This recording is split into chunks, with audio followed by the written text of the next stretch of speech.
There we go. We're shooting. And if I stuff up, then Sarah will get what I miss. But then you have to go back home to I hate editing. It gets boring very quickly, doesn't it? Okay, welcome back to the program, and I am here. Well, I'm not going to say where I am. I'm just going to introduce our guest. It's Jesper Binzer from DAD, and do you want to tell the listeners where we are? Everybody, we are at Sweden Rock. We're in the south of Sweden, and it's actually this is the first day in Scandinavia where you could feel a little bit of summer. In the calendar it says summer, but it has been almost autumn up until today. So we're lucky that it's almost livable conditions. And no, this is about you, not about me, but I last did an interview like this face-to-face with you guys 1989 in Australia. No, I think it was 1990 in Australia when so what do you remember about that trip? We had a very, very good time, and I remember some pretty mind-blowing things. Normally I'm more like a goldfish, so I tend to forget. But Australia, we never forgot because we never, got back again. We couldn't really erase memories, so that was all we. I mean, actually, I will not tell you what I remember because it was very carnal. Okay, I'll jog your memory on something else. I remember actually running into you guys at the Ermington Ballroom at an Angels show. Angels, and they were on the bill here this weekend. Oh, they are? They are. They're playing Saturday night. Okay, so Doc's dead. It's Okay. So it's Dave Gleeson was in the Screaming Jets. You might remember Screaming Jets. He sings for them now. So wow. Funny. But you look young. So how? What age were you when you were there? Did I? I was 4. No. Seriously? I'm just saying, it's not about me. This guy looks like. Okay. So I'm sorry. Would you be aware that there was actually a DAD Australian fan club, Facebook and everything? Yes. Do you hear from fans in Australia? Yeah. By the way, for our listeners, we're not in Australia. This is boring and stupid. So we'll keep the parochialism to the first segment. But okay, we'll keep Australia in this segment. What I'm saying is, yes, there's a lot of Australians that on Facebook, come on down, and actually we did a tour of the Far East Asia with the sole purpose of waking up the sleeping bear, the sleeping kangaroo, and the kangaroo woke up a little bit, but not enough so that we were actually going to the cheap airfare from Asia and to Australia. But it's not really the money that keeps us away. It is a psychic barrier because it's it's not that expensive if you do travel coaching. But we need, someone who loves us a little bit more than just, guys, you're great, yes, see you when you come down here. Someone that really invites us. And I think people they're calling and things are happening. So, it's like, is this the third time around the world for the idea? I don't know what happens, but we keep on doing it. Tell us a little bit, to be topical, about your bass player and what happened to him the other night. As follows. we were playing. It was as I mentioned before. It was a very very bad weather in Scandinavia the last couple of months. So it was raining, really raining. Stig had on his new favorite boots, and I had to underline the word "new." And everybody knows when you're wearing new boots, they tend to be slippery underneath. So we fell and landed on top of his left arm. He is a lefty, as diehard fans will know. So that's his plectrum hand. It's the duk hand, and it's pretty serious because it's 5 fractures, and he's got 8 screws and a piece of metal in his lower arm at the moment. And it's gonna stay there. All the metal's gonna stay there, so it's gonna be pretty irritating going through airports from now on. Exactly. Stay away from magnets. So, how long is he out for? I'm sorry, I should be talking to this. How long is he out for? It's like a sportsman, isn't it? How long is this injury? For 3 weeks he's in a cast. Then the cast goes off and the stitches go out, and then he's in some kind of semi-cast afterwards for another 3 weeks. So at least 6 weeks. But the funny thing, we've never tried anything like it before. We've never been, one man down in that sense. Have you ever played a show without it? there was once when in the very beginning when we were Stig against Stig smashed his finger, and Jacob played bass, and I played guitar. But that would be like we have a saying in Denmark. That would be to shoot in your own foot. To let me do the lead guitar and let Jacob do the bass.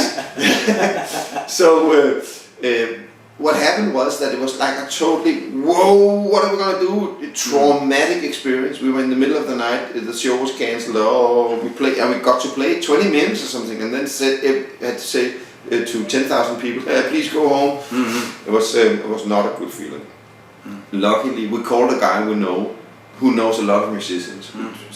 Okay, could you at all imagine a young guy that could come and play these songs next week? We're playing Sweden Rock next week, so tomorrow in Herning we're going to cancel that, and then we're going to focus on Sweden Rock. And then he says, send me the set list, I'll do it tomorrow. Wow. He's a guitarist. Wow. How many strings on his bass? He's got 4 strings on his bass now.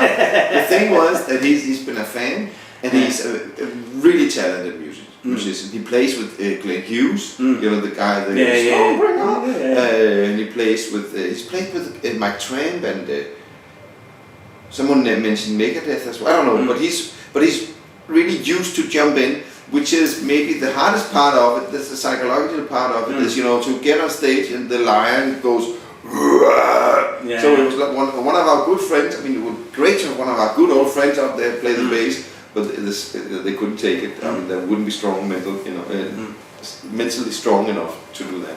Now, our opening 5 minutes has actually gone for 10. But well, I said I warned you. You could pick any song in the world that I can find on MP3. So, but I'm sure you're probably going to play a DAD song. So, have you got a song for us and maybe a story behind it? I mean, okay. Let's do this. For the last real album, not sampler thing. From 2011, there's a song called Neverland. That's my favourite song. I love that song. I mean, I did a bunch of interviews. How do you, being young and becoming old in this? This is the next segment I was going to ask. Okay, topical.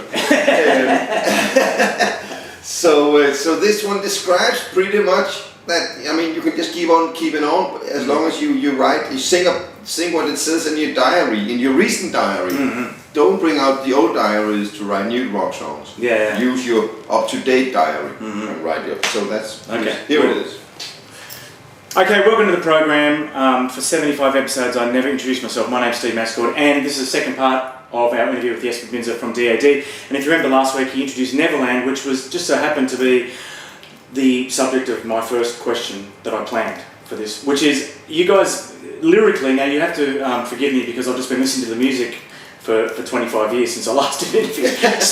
so there seems to be a lot of things that you deal with is growing up. But I'm thinking Neverland, Grow or Pay, same subject. So it's like you always wanted to grow up, but you never quite get there. I mean, what can you say about that? The inspiration for these songs, they seem very similar songs, and they're like a couple of decades apart. You know. Exactly. I mean, it's what I mean. If you're interested in how come some people are very good at very good at life in this part of life, and some are very good at this part of living. Some are very good in this part of living.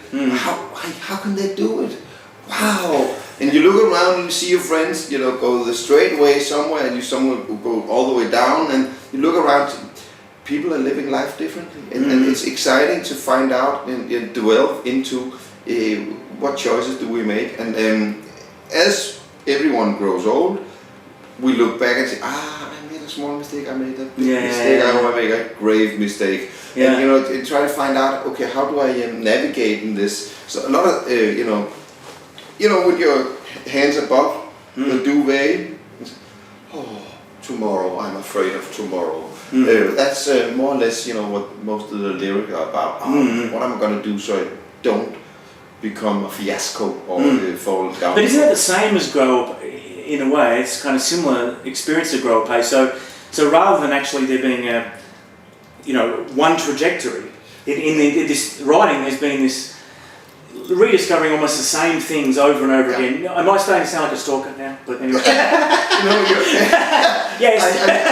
You're right about, and this is what it is about, because whenever you think you reach a peak, I know I made it. Oh, finally I made it. I'm the most clever guy on earth. You find out you're not. Yeah. Take another round. Yeah. So, and how does that, the influence, and what impact does that have on you to be so big domestically, and yet, you know, you go even other markets in Europe, you went back to America recently, which must have been weird. You know, you can't afford to be too full of yourself, can you? Because one day you're playing like tonight in front of 10,000 people, and then the next week you go somewhere else and you're playing in front of 30 people. That must keep you grounded. Definitely, but it keeps us schizophrenic. No, but it's the funny thing is that as life tags along, you tend to love more and more the smaller gigs. Where things are happening in the now. When now we need to do a performance. More or less, you can actually go out there and be yourself, and people know it's that kind of communication tends to be, as time goes on, the best place to be. And we're so grateful and happy that, of course, we can get to play the big things, get the big show going. We have this whole design the stage and what are we gonna say with it and blah blah blah. But getting out playing our small bastard blues songs. That's more or less the joy of our being. Okay, now the next question I had was going to be in this section, but because we're running over time, it'll be the next section. So, give us another song and maybe a story behind it. Whoa! So you want me to pick a DAD song? Yeah, well, okay. Yeah, I guess, yeah. Okay. What are we gonna play? This segment's gonna be very long. I can edit this. The great thing about computers, I can just cut it out. What are we gonna put on now, for Leaf's sake? Okay, so this is gonna come out. This is worldwide. The most listeners are from where? Probably still Oz. Yeah, but you can help me get more in Scandinavia. Because if this is still in Oz, we need some of the new stuff. Yeah. And maybe we should drag out for listeners. Oh dear. Let's we'll keep the new. Keep it in the new. I want what she's got. Oh, I've got some. Okay, welcome back to the program. Very confusing, the sequencing, but I'll work it out. I'm here with Jesper Binzer again for the final segment of our DAD interview. Now, this was going to be in the last segment, because the last segment I was acting like Stalker Boy and analysing your lyrics. I always wonder this, it might sound an obvious question, but is that song, I Won't Cut My Hair and Noose Around Your Neck, do you walk past the barbershop and go, I want to go in there, but everyone knows me for that song, you know? It's never happened. It's very funny because in the 90s, hard rock, and it wasn't very, and everybody in the band told me, Jesper, you're putting us down because you look like an anachronism. You look like someone who belongs in the pre. So I was going like, hey, but guys, hey, this is me. I don't care about fashion. So never, but. In when the wind is blowing and you're having a soft ice, you wish you were bald. You do. So like I'm talking like when you are Glenn Hughes' age, you mentioned Glenn Hughes earlier, like and when the hair's grey, it'll still be that length. Yeah? Oh yeah, of course. Yeah. If I'm lucky. Maybe when the bad moon rising. Okay, let's talk about practical stuff. Yes, of course. Yes, I've been waiting for this segment. You've had a movie. You got a movie about your career, which I haven't got because it's. Can you get it in English? The movie, True Believers. No, I guess there's some kind of subtitles. Yeah, subtitles. And the last record was a couple of years ago now, 2 or 3 years. So, what are the plans? What's the band up to? We've been demoing 5 songs, and from my point of view, there's 2 or 3 that's definitely gonna make it further down the line. There's some other guys in the band that says the other 3 is gonna make it, and so we're gonna have a fist fight about that. But mostly we're gonna make some more new songs, and that's gonna happen in the fall. I'm pretty sure that if we're lucky, we get in the studio, unless someone from us calls us. And we're going in the studio in January, February, and hopefully, Sometimes it works out, sometimes it ends up in the autumn, but sometimes you can actually have a summer album out. You know, it strikes me that, like the Angels, really, you're on the bill, and a number of other bands, you were lucky that you had your dig in America, and then you had a domestic career to go back to. You could earn a living as a musician. I'm sure when you went back to America, you saw bands now, the guys are working, you know, at Kmart, and they're just doing weekend tours. So, you know, it is great that you have a domestic market to go back to, isn't it, you know? He just said what I wanted to say. But you're right. Yeah. I mean, what was it like going to America, where I suppose you plugged back into the hair metal scene and or what's left of it, the no hair metal scene? But what was the experience like? We played, you know, clubs with 100 people, clubs with 200 people, and we were really having a ball. I mean, it's a great place to travel. You know how it is. It's just great to be in America. And there were people, you know, fans, oh, it was 24 years ago, and they were crying. They were so thankful that we were there. But it definitely wasn't like a very successful homecoming. It was just hard work. And it's funny to visit America and you know, being on the bottom still in that sense. No dressing rooms, no nothing, no sound check, no, just go in there. Luckily, we we see this. Oh, this is great. This is the way. This is rock and roll. This is what we want to do. And we've got talent enough to do it. So everybody was gobsmacked. You know, whoa. Giving them a arena show on a small stage. Okay, here's a classic question to finish an interview by a Naldor rock journalist. Regrets. You got in all this time since I last saw you. Regrets. If you could change anything, what would they be?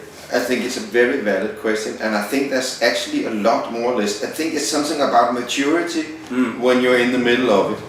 When you're in the eye of the hurricane as a 22-year-old just coming out rock band, I think what I wanted a little more, you know, take it easy, it's gonna be alright, it's gonna be don't worry, it's gonna be alright. And stick to the guns, stick to I mean, you don't have to run after the newest fad and whatever. We were really great at, you know, doing our own thing, but still when looking back you see Britpop. And you did drift off course. Did you think? We drifted off course. But I mean, creativity is a funny lady. You know, you never really know what she's saying. Okay. Now, I hate interviewers who piss in the pocket of the people they're interviewing. So, thank you.